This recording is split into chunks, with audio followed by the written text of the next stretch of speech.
Good morning, guys. It is, what is it? Friday, May 8th, 2020. And I am excited to be here with you guys. It is Friday. It is day 6, sixth day of going live. I've got a 6-day beard, if you want to call it a beard. And we're going to talk about a few things today. I'm opening it up to questions, of course, Q&A. But I want to tell you a little story about how I started out doing this business, and we can get into some other stuff as well. It's basically a story about taking the first step to start out this business. So let's get going. Flippin' live, flippin' live, flippin' live, flippin' live, flippin' live. We're gonna strive, we're here to learn and gonna earn. Flippin' live, flippin' live. All right, guys. Flippin' live, we're flippin' live.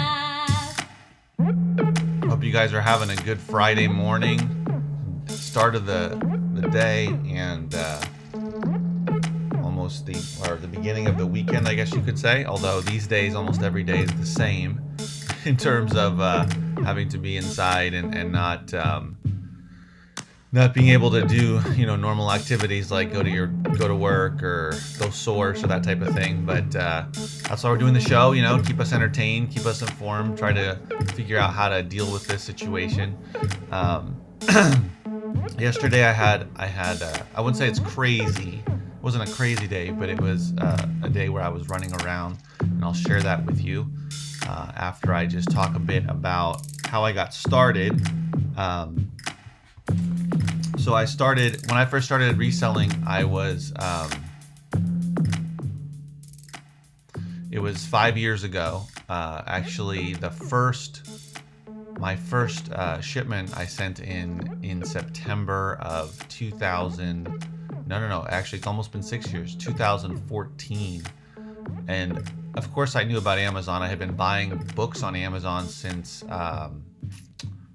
since the late 90s.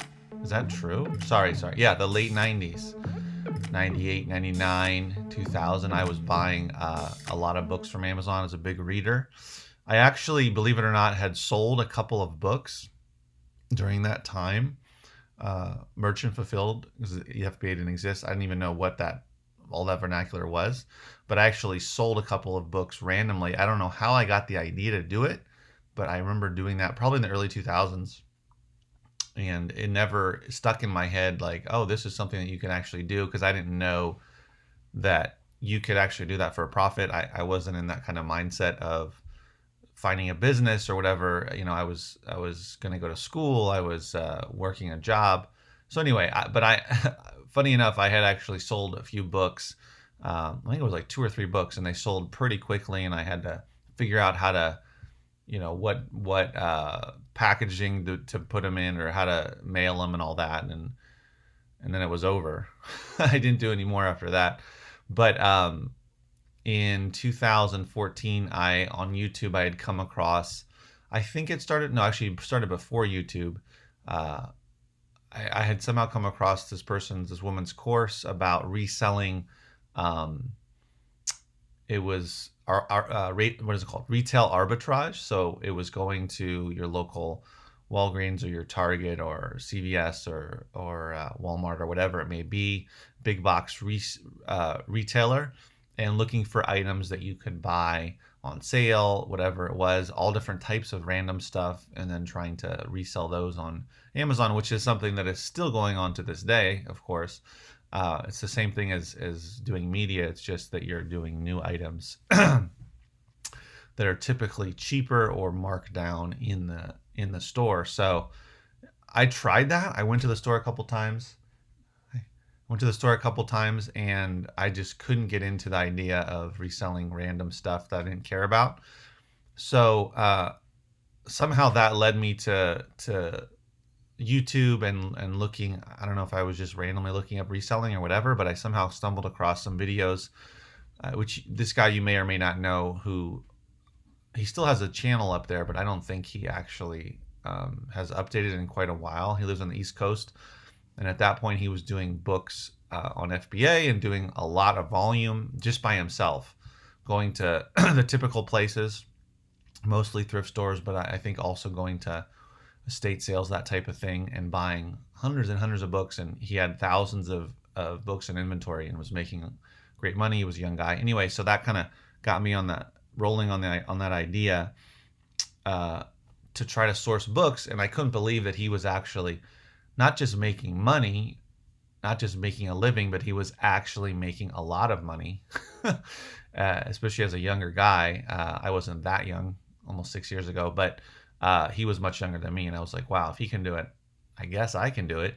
So I started going to, there actually was right around the corner from where I live on the main drag, there was a thrift store, which is currently no longer there. And it was probably open for less than a year once I started going there. And then they had a going out of business sale, and I was able to pick up a bunch of books. But I went to a couple other places as well, and I was actually pretty unsure about how to go about sourcing, because initially I didn't understand. I didn't really understand anything of how it worked. I was watching this guy's videos, and I was seeing that he was individually wrapping them, and what I didn't realize, the books, and what I didn't realize is he was doing merchant fulfilled. And then I figured out that, oh, I can just put all the books together in a box, 20, 30 books, and just ship them in individually ship the box in as a group, to Amazon warehouse, and then that would be fine. I didn't have to be packaging them. I actually was wrapping them. I think my first box, I was wrapping them individually, so I had no idea what I was doing. I was clueless. And also I was using the free Amazon seller app. I used that for a while, for the first couple of years actually. And so I didn't know, I'd see, I remember seeing or sending in a book that was like ranked 5,000 and thinking, oh, that's not that bad considering that, I'm hearing that rankings, sales rank can go at that point up to like 15 million or whatever it may be. And not realizing that a book ranked 5,000 is not going to sell that often. It doesn't mean it's a book that you shouldn't send in. I realized later it should be a book that goes for a lot of money and is likely to sell at some point. But anyway, I had a couple of those, over many books over in the millions, and they weren't the right book to send in. So I had to live and learn from that. And I remember sending in my first shipment, FBA shipment, because I only did FBA in the beginning for the first couple of years. And after I had sent it in, I was doubting myself, thinking I had made a mistake. Like, what am I doing? I spent this money. And it's not like it was that much money, but it was money. And it was probably, I don't know, I don't remember exactly how much I spent on my first load, but I mean, I was spending a buck or two a book, and then you figure I had to pay for the inbound shipping. So probably less than $100. I'll say just $100, to send in probably a little less than 100 books, but I don't know, 80 books or something. And I remember doubting myself and then waiting to see if anything would sell, and then nothing sold for a week or so. And then I got my first sale, and that was kind of like amazing to me that I had sent in all these books, and then I actually sold something and I actually made money. And I was like, wait a minute, you're telling me that I can go, to a thrift store, at that point, just thrift stores I was going to, and I can buy books for $1 and then send it into Amazon. It'll magically sell and make me money. And so I was amazed that it was something that I could actually do, and then I could do over and over and over and over again. And also I started to realize, man, I wish I had found this, found this like 5 years earlier.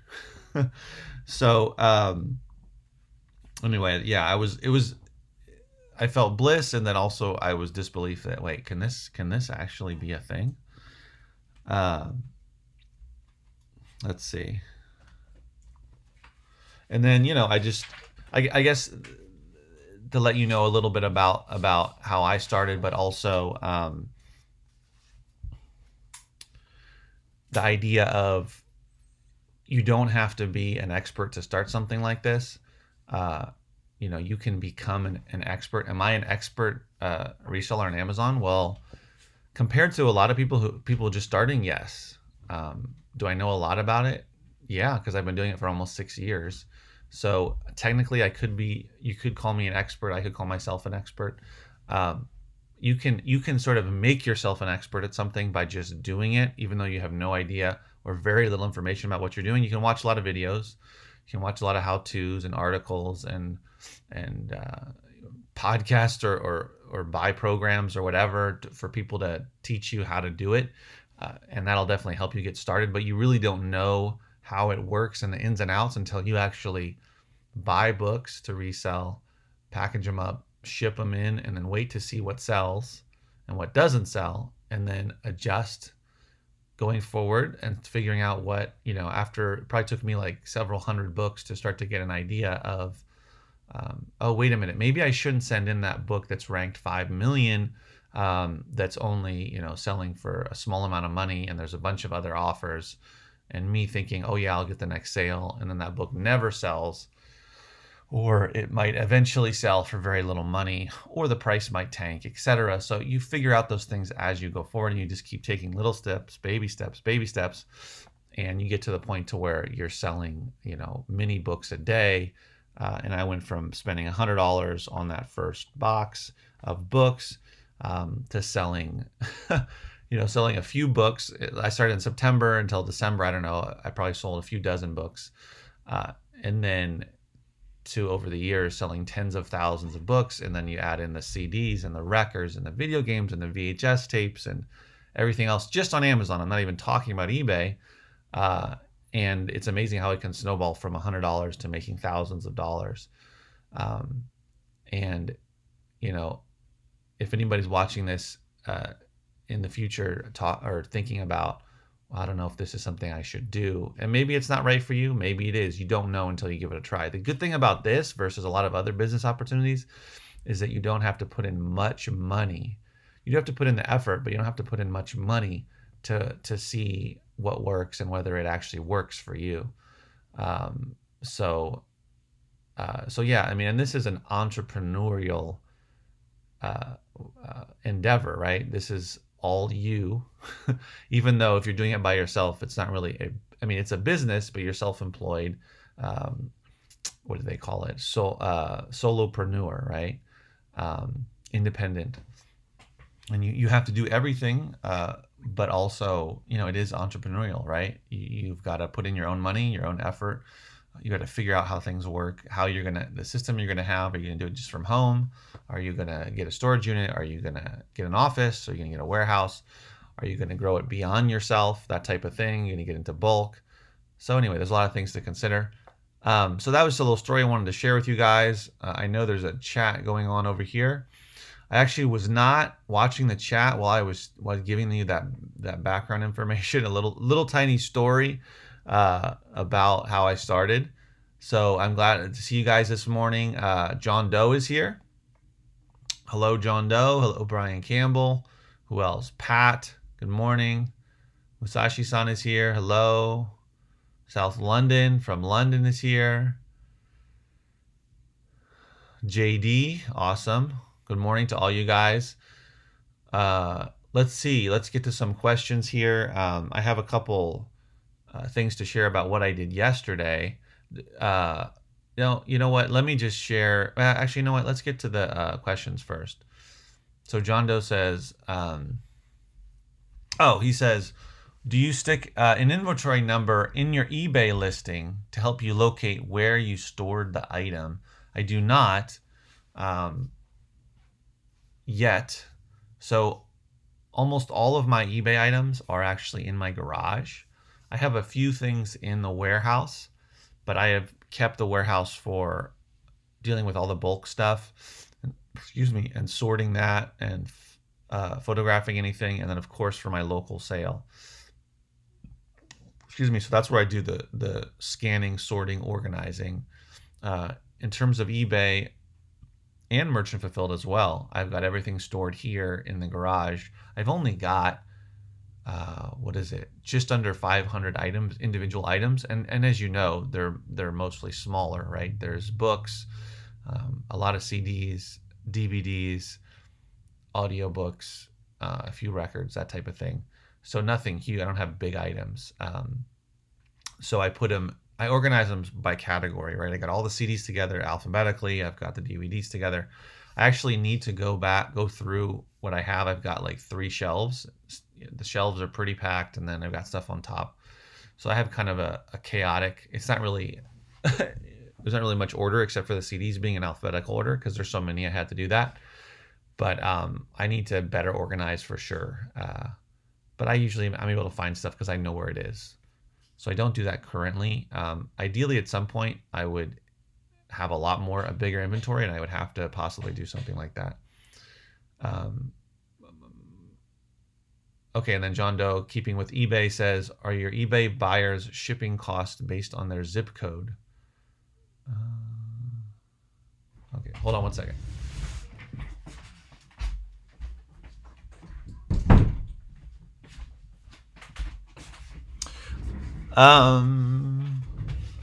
Do you enter weight or dimensions so that eBay calculates automatically? If so, why? Because media mail is the same cost to any zip code. Okay, so usually I do free shipping. If I don't do free shipping, I have eBay calculated automatically, and it's usually media mail unless it's something like what do you call it? A video game, which is going to be first class.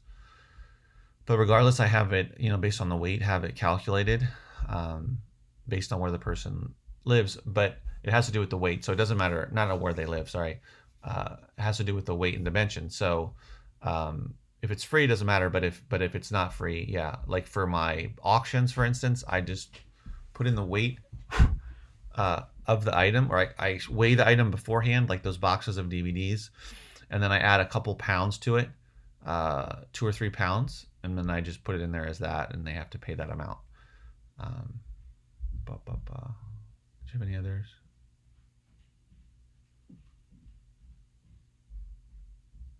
Okay. And then Brian said, what's the lowest you will price something on eBay and hope to get a profit? So I have this little handy dandy profit. What is this called? Profit chart, eBay profit chart. Now these are for CDs and DVDs, and as long as the book is not super heavy, it would be the same. Or as long as the book is not over a pound, it would fall into the same category here. And this is for cost of goods being 0, so you'd have to add your cost of goods, and having a store, and also doing under a pound, so $2.80 for media mail. And this is the profit that I make. So this is from $5.99 to $19.99. I went all the way down to $5.99, and I would actually make $2.13. So I try to actually keep things at $6.99 and up in general. So I'll make at least $3 profit. So, if there's something that I find, this is typically Gaylords though. If I'm out, I haven't been sourcing in a while. So last time I went to source was, in the beginning of March, I think, outside of the Gaylords that I have. So if I were to go out sourcing for stuff for eBay, I probably wouldn't buy something that I was going to sell for $6.99. I'd probably want it to go for at least $10. So if I sell something $9.99 that's less than a pound, it's going to profit me $5.59. That's free shipping, guys. Sorry, free shipping. Of course, if your shipping's not free, then you'll make more money. But this is for items, for free shipping items. So I probably tend to stay for eBay at about $9.99 if I'm sourcing out in the wild. If I'm pulling it from a Gaylord, I'll go as low as $6.99. I'll do $5.99 for an item if it's gonna sell. If it looks like it's gonna sell pretty quick, but I'll probably try to stick to the $6.99.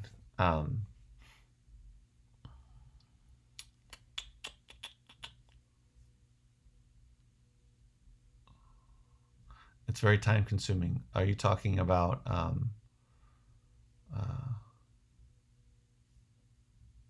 Musashi? Are you talking about time consuming I'm not sure what you're talking about. Time consuming. Let me know. And then John Doe also asked, here's an Amazon FBA issue that bothers me. I get an FBA order. Amazon ships it out.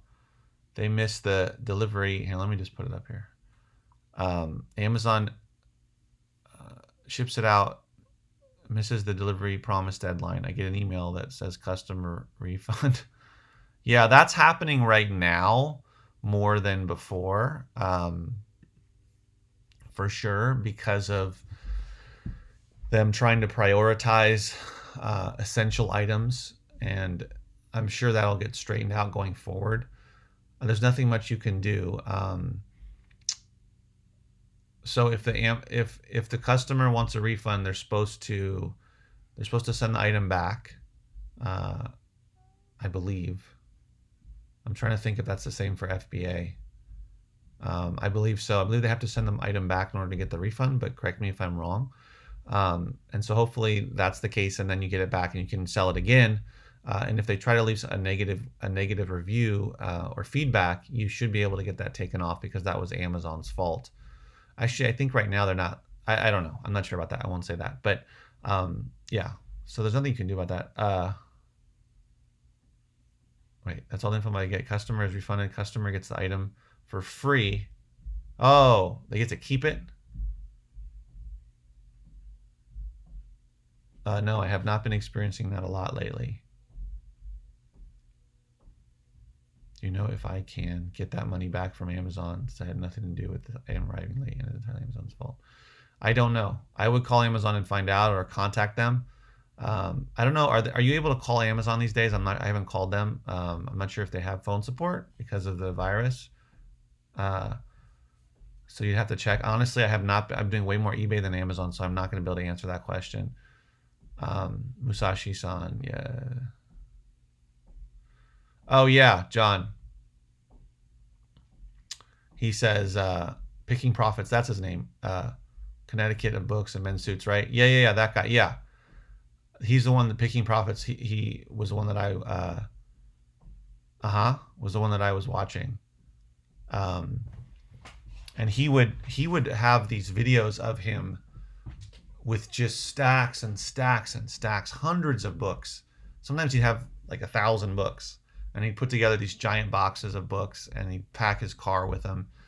And anyway, so that was crazy because he would consistently put up videos and show how much he was sending in and talking about how much he was selling. He says, I watched Andrew's videos for a few years before I added books to my inventory because he made it seem so boring. Oh yeah, don't even worry. Yeah, that's crazy that other resellers would make fun of him. That's bizarre to me, because you can make tons of money reselling books for sure, especially the better you get at it.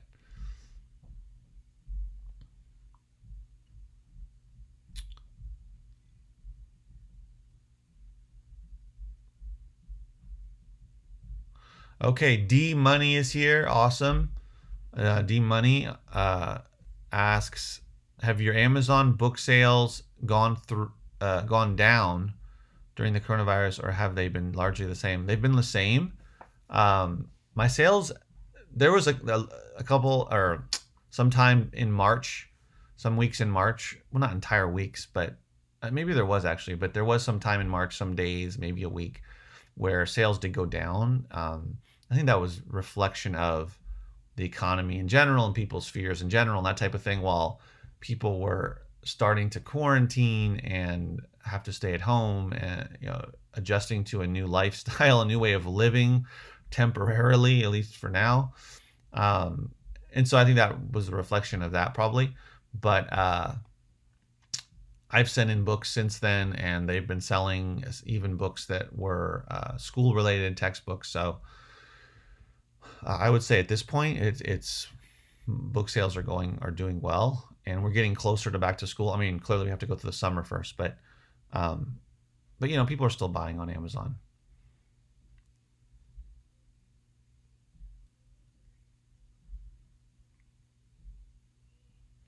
Oh, Brian says that he doesn't have a store, so the profits might be a little lower.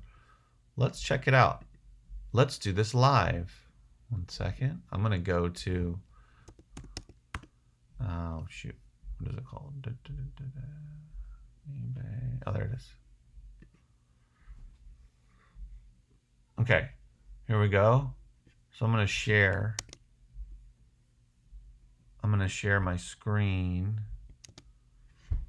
And let's say an item is $9.99.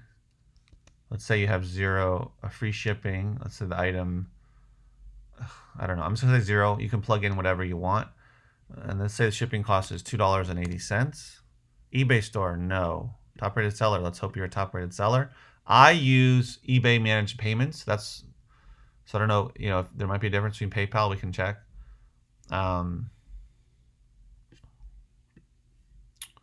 Sales tax includes shipping and handling. I don't know. Okay. Item. So let's say music.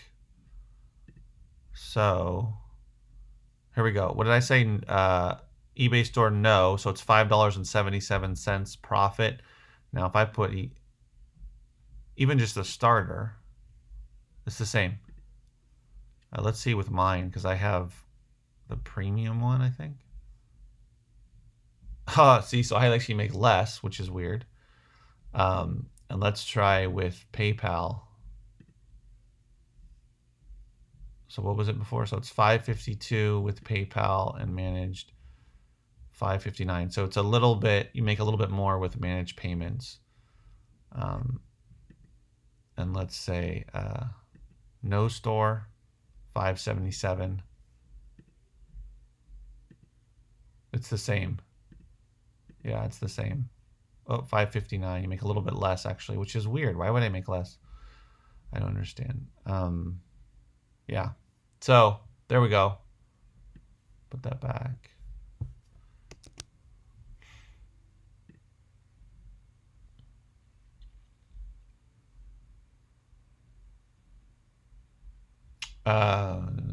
Yeah, sales have been great on eBay. They've tanked on Amazon. My sales have been pretty steady on Amazon. I mean, it's day to day, but let me look here. Oh man. Hold on.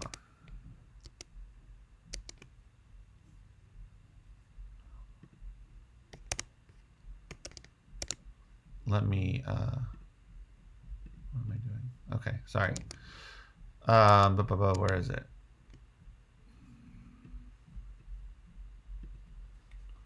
I'm just looking at my phone.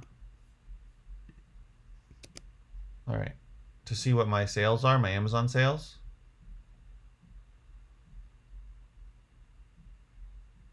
Yeah, so the last 2 days have not been good. Yeah, I only had 2 sales 2 days ago. Oops. And yesterday I only had a couple sales as well. Today no sales. So, but then the day before, a couple days ago, I had 1, 2, 3, 4, 5, 6 sales. So it just varies, I mean, like any other time, if you can send in a lot more, if you're able to send in more to Amazon, you're gonna get more sales. So that's about what I would advise. Halloween fan Mark, awesome. Welcome. I don't know if you've discussed this before, but where do you purchase your CD Gaylords and how much do they cost?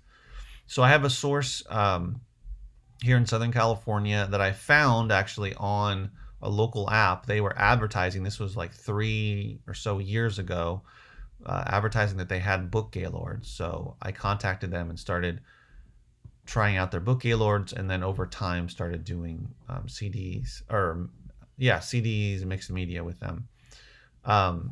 And they actually purchase in bulk from like what do you call it? Thrift stores. So large thrift store chains like Goodwill and other ones like that. And I think they get them through auctions or just, I'm not sure, but so they're sort of in between the main source and myself, and so I buy them from them. And I know there are some websites or some companies online that you can look up It might depend on where you live, but actually, I don't think it does. Some of them you might be able to get them shipped to you, but I have not tried any of those. So that's what I found. And then how much do they cost? A Gaylord of only CDs is usually been over $200. It's been as much as like 250. But I've seen mixed media as high as $300 per Gaylord, which if you're doing eBay and you're doing merchant fulfilled, and maybe even doing like local sales through Facebook Marketplace or stuff like that, that's still going to probably be worth it. Now, if it's only CDs, anyway, this is different than what you're asking. So anyway, so it's like $250 that what I've paid, but you're probably going to see prices from some people up to 300 because that's what I've seen with a different source that I found who had a bunch of they had mixed media, but it was not very good because they had VHSs and mixed in there and other type of stuff that's not going to be as popular, or you're not going to make as much money off of, versus the source that I have, they actually get mixed media all mixed in, and it's got everything in there. So it's like raw mixed media, which means not only DVDs, which are great, CDs, which are great, video games, which are great, some audiobooks, which can be great, even some software can be great, but there's also audio cassette tapes, there's also VHS tapes, there's sometimes records, there's sometimes 8 tracks, there's sometimes laser discs, all kinds of random media that may or may not be good, especially if there's a ton of VHS. So they would take all the VHS tapes out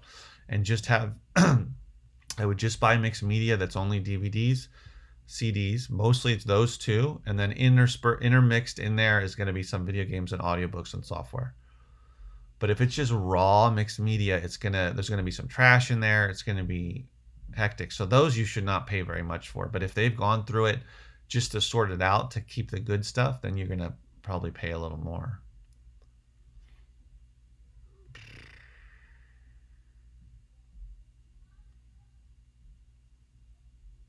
Question: how many listings?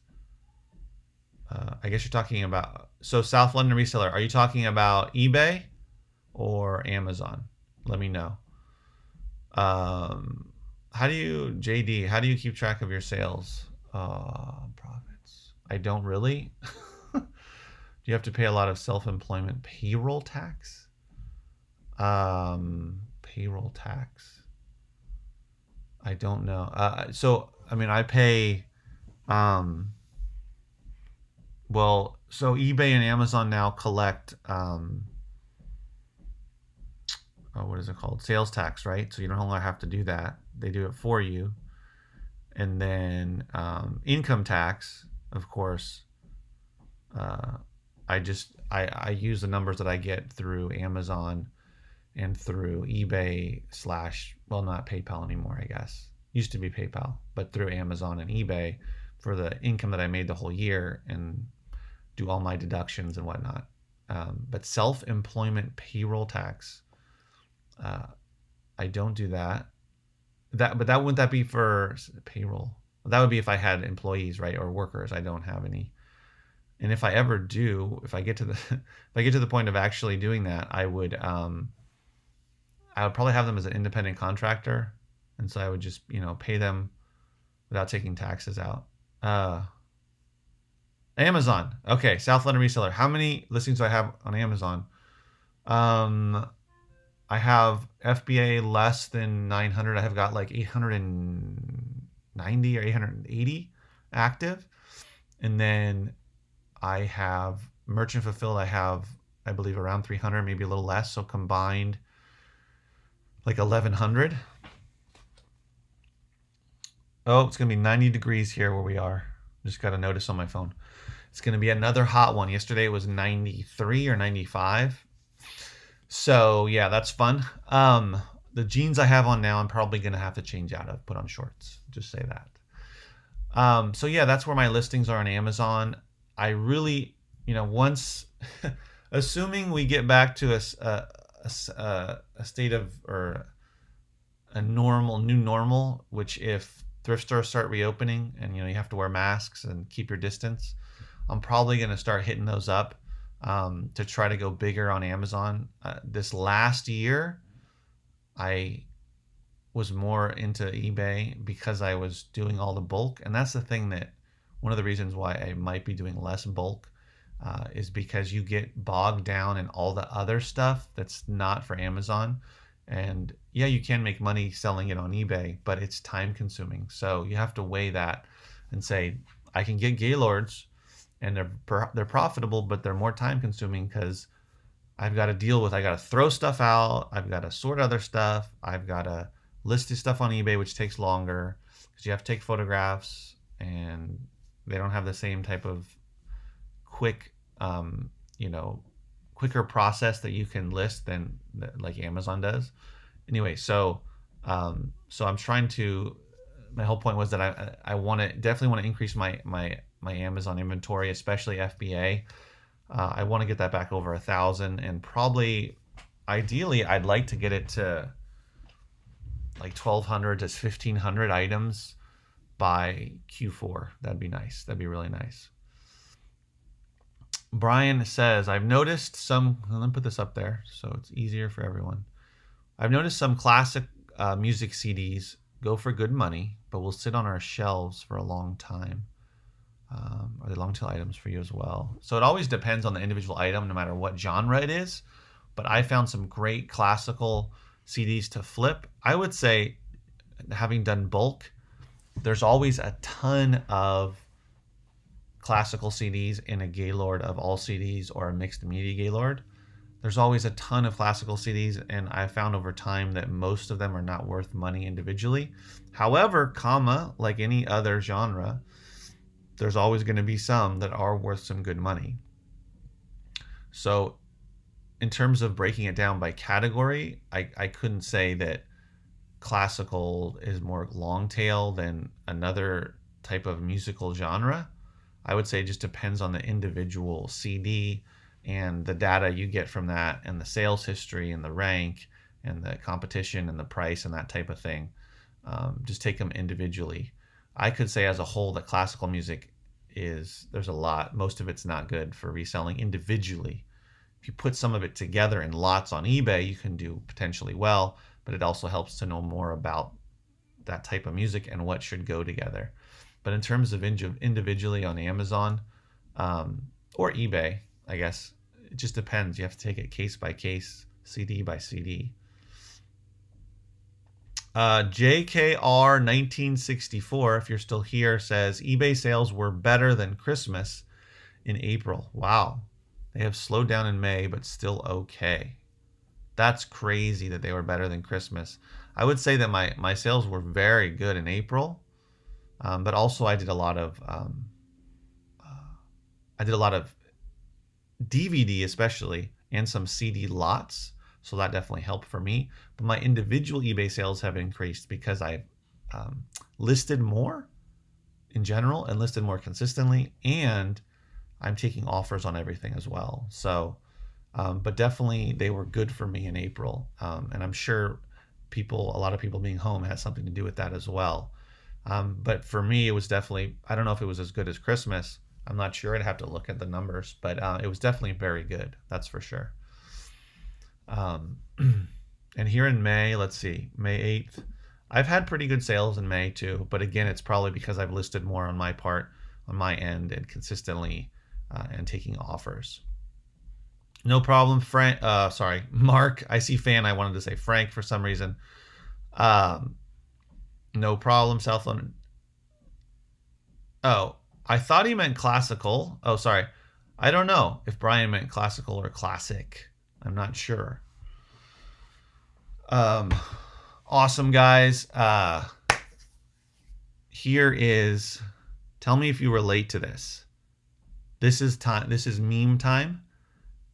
Not me time, but meme time, briefly. 4 stages of quarantine.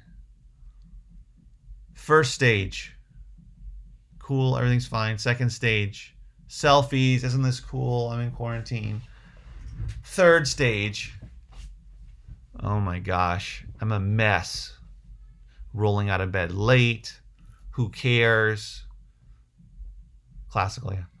And stage 4, just eating everything in sight. Anyway, I thought that was pretty funny.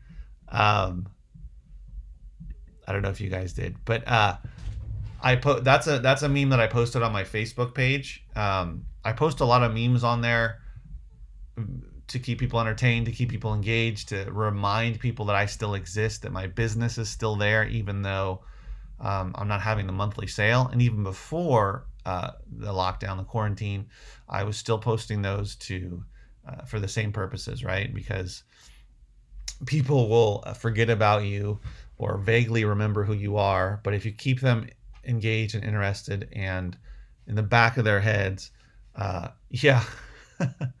then they will remember you. Brian says he's in stage 3. So I don't know. I don't think I did the selfie one so much. I took a couple pictures of the kids, doing homeschooling and that type of thing. The third one I can relate to in the beginning, more of in the beginning, because we were getting up late, and now lately I've been getting up earlier, especially because of this live stream. And the last one for sure, there's some people that just joined. This is the meme. It's a meme sharing time briefly here. The fourth one is definitely, I wouldn't say I've like ballooned or anything, but I've been working on trying to lose some weight. And because I can't go, well, anyway, who cares? But basically, I usually play soccer. I usually run a lot, and I have not been able to do that. And I tried running in the beginning, and it was tough running on cement because everything's closed around here. I can't go to a track. There's local tracks, and you can't go to those. They don't let you. The trails are closed. So anyway, that was fun. And now I wanted to share with you a video of the eBay sales I made yesterday. Here's a workout video I just sold on eBay. I took an offer on it. I had it for sale for $34.75 and took an offer of, ended up being $29.99. So it's brand new, called Chiseled. There's not too many available. Welcome to Tom. Welcome. We're sharing a video. eBay, but it is in demand. I also sold one of those DVD lots that I had put up as a buy it now instead of an auction. And it was a Disney Pixar one. 9 of them. Let me show you. A lot of 9 Disney Pixar DVDs. Sold for $18.99, so $2 a DVD. Plus shipping. Awesome. The chiseled one, $29.99. So $57.44 for 2 sales, not bad. And then the person that bought it for $29.99 said, LOL, $29.99, smiley face, have a great night. They initially offered $20, and then I came back with $31, and they came back with $25, and then I came back with $29.99, and they accepted it. For some reason, they found the price funny, so I don't know. Regardless, I sold it, and they get what they want. Yay. So those were sales. I had the chiseled one, which I thought that was funny that the guy put that note. I guess he thought the price was funny. I don't know. So how do I get rid of this? Let's go back to camera. So those were some sales from yesterday.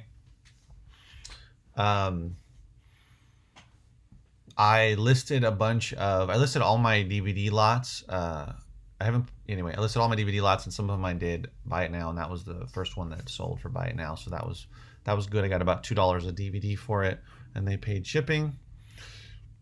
Excuse me. John Doe said he misses the sauna at the gym. I'm sure that sounds definitely good. JD said when you're self-employed, I thought you had to pay into Social Security and Medicare taxes on all sales income.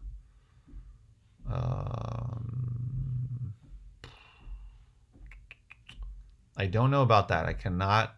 I'm paying. What is it called? Income tax, but yeah, I don't know, JD. If that's something I should have been doing, I haven't been doing it. And so So yesterday, I shot a series of video clips, but yesterday I had an interesting uh, day so in my warehouse, if you guys have watched my videos lately, in the last 6 months or whatever, in my warehouse, which I have had since October, end of October, beginning of November of last year, I do a local sale. I've done 5 of them up until we went into lockdown, up until March, beginning of March. It's my last one.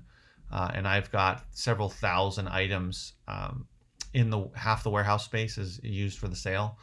And I've got DVDs, CDs, records, a lot of records, books, video games, Blu-rays, some audiobooks as well. And so many thousands of items. And the problem was, I was kind of slowly trying to figure out how to organize all this stuff. And I got all the books together and the CDs are together, but the DVDs are spread out all over the place. So I've been wanting to buy bookshelves to put up against one of the walls that has not had anything up against it to utilize the space. And so I can throw up all the DVDs on the wall versus having them on the table. And so yesterday I spent half the day, or not quite half the day, but part of the day, most of the morning, going to buy some bookshelves. And here is what it looks like now. So I bought those 4, those 3 tall ones and that other short one. The one in the middle I already had, and then I put them up against the wall. And so yesterday I threw up the shelves. Actually put the shelves in, and that smaller one there, that little tiny one in the middle, the sort of tan colored one. Whoopsie, wrong button. I threw up all horror movies and almost filled that with the horror movies. So for me, it's super exciting because I'm going to be able to tell people when they come to the local sale and that all the DVDs are in the same location. They are going to be grouped by genre, like action in one, horror in the other. What do you call it? Older movies, martial arts, etc., etc., etc. And so they're all there. There's nowhere else to look for DVDs. So that'll be super convenient for me and my sale and people looking through everything and not having to go from one table to the next and this shelf and that shelf. And so yesterday I drove to a couple different locations to get those bookcases, and spent $95 on the bookcases. And then I had to rent a truck. But after all said and done, it was $45 per bookshelf. That includes renting the truck. So I felt that was good, and I was able to do that in about the morning time basically. So that was really rewarding for me because now I'll be able to organize that stuff much better and not have to worry about telling people where things are or whether or not I have something in stock. They can just go look for themselves. And I already had somebody contact me the previous week who had already come out for an appointment one-on-one to buy a bunch of DVDs for me. And she already said, this was like 2 weeks after she had bought 35 DVDs. She's like, help, I need more DVDs. So clearly she is watching a lot of movies at home, which is fine for me because I'll sell her more DVDs. But I don't know how many new ones I've actually added. Not that many since I saw her. So anyway, we'll see if she buys a bunch from me again, because she bought a bunch of like action type movies, and she seemed to be quite a collector and a movie buff. And then JD asked, how often do you find DVDs? How often do you find DVDs that sell for more than $1 or $2? Or do you have to mostly do big lots?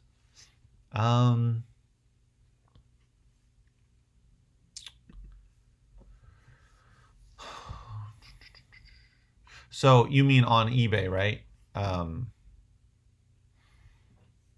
You're talking about selling on eBay or wherever it may be. So in terms of, oops.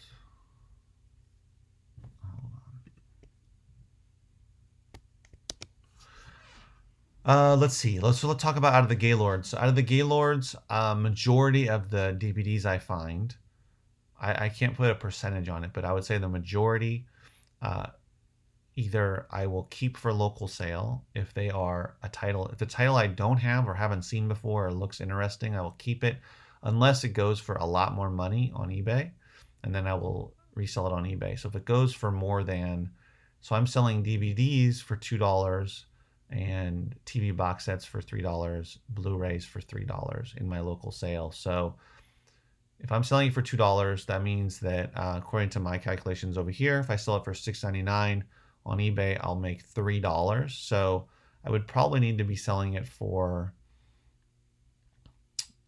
I would say, $9 to $10 at least for me to put it up on eBay.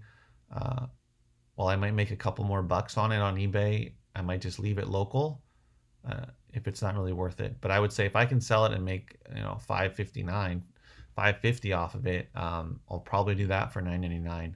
How many of them I actually sell for more than a few bucks or make more than a few dollars profit off of them is small amount. It's kind of similar to CDs. It's just a smaller percentage. So when I have, like, if I had all DVDs in a Gaylord, how many would I sell on eBay? It would be probably dozens. I would probably say at least 50, maybe more. 50 to, not 100. I mean, probably 50 plus. And consider in a Gaylord that's a mixed media, I can have as many as like 700 DVDs. So if it's only DVDs, it's probably closer to 1,000, maybe more. And so it's a smaller amount. Although, with CDs, if I had a whole Gaylord of CDs, I would usually find for Amazon, I would find like for FBA probably close to 100. I used to find even over 100. I don't know if that's still the case. But and then I find more for merchant fulfilled, etc. So it's a small percentage. In terms of putting an exact percentage, I'm not sure exactly, but I would say out of a Gaylord, you're at least going to get a packed Gaylord 50 or so. But if you're at a thrift store or whatever and there's a bunch of DVDs, there's not going to be very many that are going to be worth reselling, that's for sure. Because there's just going to be a lot of common titles. So I end up throwing those into the DVD lots. Movies that like the Pirates of the Caribbean, you see those all the time. Juno, a lot of different action movies that you'll see a lot of, like iRobot, like just a lot of different ones, common titles. I will put those into the DVD lots and sell those as wholesale, for resellers. That's how I advertise it. And I'm able to turn them into some money, right? And get rid of them. So yeah, I would say that it's a low percentage, but of course it always helps too if you have an eye for that thing, an eye for DVDs. You have an idea of what's going to be worth money, what's not going to be worth money, so you're not wasting your time if you're not dealing with bulk, if you're going out into the world, buying at estate sales or garage sales or thrift stores, or even going to a library book sale, or maybe you are buying just like 200 DVDs from somebody for a cheap amount. Just be careful that a lot of the titles aren't common, because if you get 200 DVDs for $50, let's say, from somebody, it depends on what the DVDs are. If half of them are common titles, then you're probably going to have to sell those in some sort of lots. You might try local. I haven't really tried to do locally for DVDs. Like by genre or whatever it may be. I haven't tried that, but you're probably going to have to do DVD lots on eBay. So yeah. Whoopsie.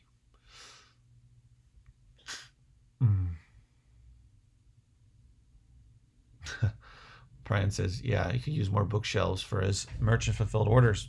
Absolutely. Those bookshelves. Wait. Anyway, these bookshelves here, these tall ones, are 6 shelves. Gosh, I'm a mess over here. What am I doing?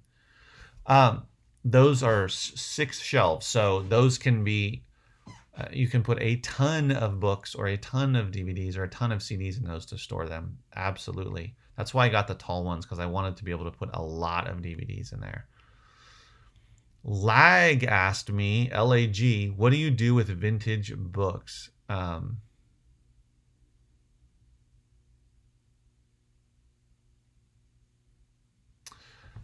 Okay, so I talked about this in one of my other live streams. It's a great question. What do I do with vintage books? So by and large, I sell vintage books if they're worth any money on eBay. So I would just look them up. I sold a video. Did I have that video in here? Let's see. No, I don't. I sold a 107-year-old book on eBay earlier this week. This was a book that I bought at a library book sale for $1 and then listed it for $99. It sat for a couple of months and someone offered me $82 plus shipping, so I took it. It's a really cool book with some embossing and beautiful cover and spine. And so I will sell those on eBay. Typically, they're going to be worth more money there because, number one, there's more collectors that go there. They're more collectible. You can take a lot of photos of them. Make sure you show all of the potential issues they have and all the cool little details of the book. Show the copyright, etc. if it's an old book. So I would sell them on eBay for sure.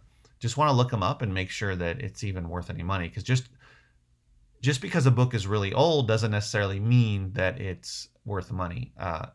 If it's like 100 years old, chances are it could be worth money, but again, depends on the condition, depends on the demand, that type of thing. John Doe says, I have loads of books to list Amazon. That's good. You have your death pile to get to. Waiting for my roll of 2,000 raffle tickets to come. Ones that have a small blank space between the numbers. Okay, so I can write on them, then shelve. We'll use AccelerList. Good idea. Absolutely. You can use AccelerList to print out a unique number or SKU, and then put them on the shelving, and so that when they sell, you can go through the tickets. I assume some sort of order, and then you can just pull it out really easily. So absolutely, if you're going to have a lot of books, I mean, you've probably seen videos of people that have warehouses of books. One second, I'll get to that question.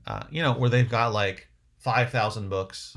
Like there was another source that I bought some Gaylord from in a couple cities over from me, and they had a gigantic warehouse. I'm talking like thousands of square feet, high ceiling, and they had easily 10,000 books, maybe more, on big shelving units, and all of them had little tickets, right? So my assumption is they were selling hundreds a day, and then whoever goes in, the picker would go and probably just pull them off because they're in there by tickets, right? Their ticket numbers, and they have some way of figuring that out based upon this row, this shelf, etc., and so they can go and grab it. So it makes sense if you're going to have a lot. If you're only going to have 20 or 50 books, you don't necessarily need that. But if you're going to have 500 books or 1,000 books, it's probably going to make sense to have some sort of ticketing system. Okay, LAG asked me, do you ever create a book listing on Amazon? Have I ever created a book listing? No, I have not. However, you can do it. And from what I heard, it's relatively easy to create a listing. There's even some people I've seen on the Facebook groups. One guy I can think of in particular who has created a lot of Amazon listings and has sold them because he couldn't find one. And they weren't always just for books, but they were also for other types of media as well.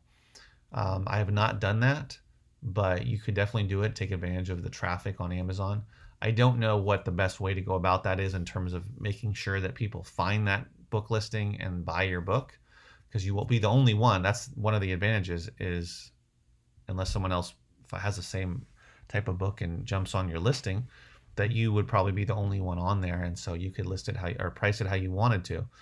Is it worth the time and effort? Well, once you figure out how to do it and you can do it quickly, then maybe it's worth it and it's worth trying, right? So I would say give it a shot if you haven't done it yet.